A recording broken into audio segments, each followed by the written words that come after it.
طيب كنا اتكلمنا قبل كده عن ازاي تبدأ مشروعك وازاي تبدأ تفتح براند، يعني تعمل براند ليك خاص بيك انت بقلل التكاليف مثلا، حتى لو كنت انت شخص او كنت شخصين او كنت اكتر من شخصين.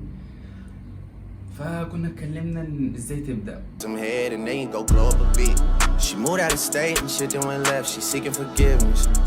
بس الكلام يعني كان كلام ونصايح، فانا بص يعني جاي لك النهارده هديك برضو بعض النصايح وبعض الكلام اللي انت ممكن ما تكونش لسه عرفته، ولسه لو انت لسه ما جربتش مثلا يعني معانا التجربة.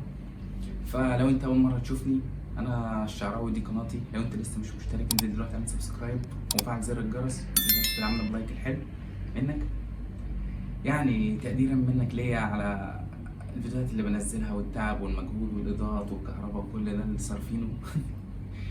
اوكي. رجعنا لكم تاني.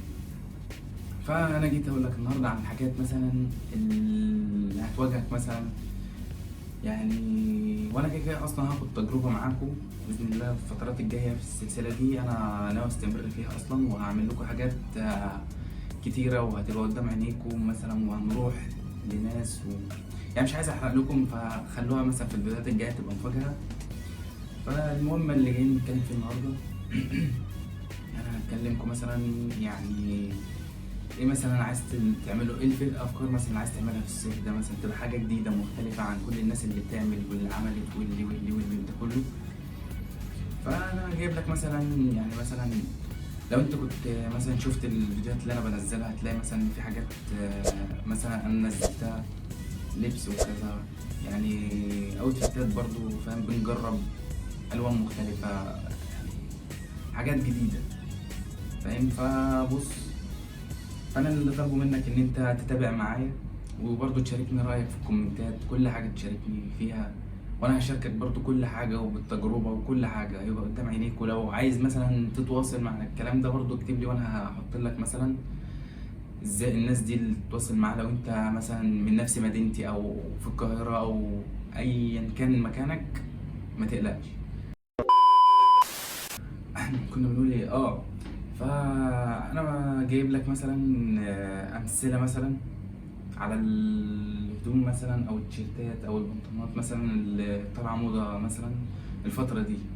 فبص، انا هوريك معايا دلوقتي يعني كام حاجه كده من اللي عندي مثلا. حلو. فقبل ما اوري لك، في كذا حاجه برضو انا هعرضها لك مثلا، هعرضها لك قدامك دلوقتي برضو. دي حاجات ايه يعني برضو لسه طالعه. فلو انت مثلا وانت برضو بتشوف يعني انت عايز تصمم ايه او تعمل ايه وكده يعني. جيت لكم هوريكم مثلا الاوتفيتات اللي قلت لكم عليها، الموضه اللي طالعه حاليا دلوقتي. بصوا، في حاجه برضو زي كده اهي، في برضو زي ده معانا برضو كده. هم دول هوريكم مثلا يتلبس معاهم ايه. ممكن مثلا من البنطلونات يتلبس معاهم، ممكن يتلبس معاهم حاجه زي كده مثلا الوايد ليج ده الجديد اللي طالع. ممكن مثلا تلبس معاه حاجه بوي فريند زي كده كاتنج، زي ما انتم شايفين كده. تعالوا افرجكم تلبسوا.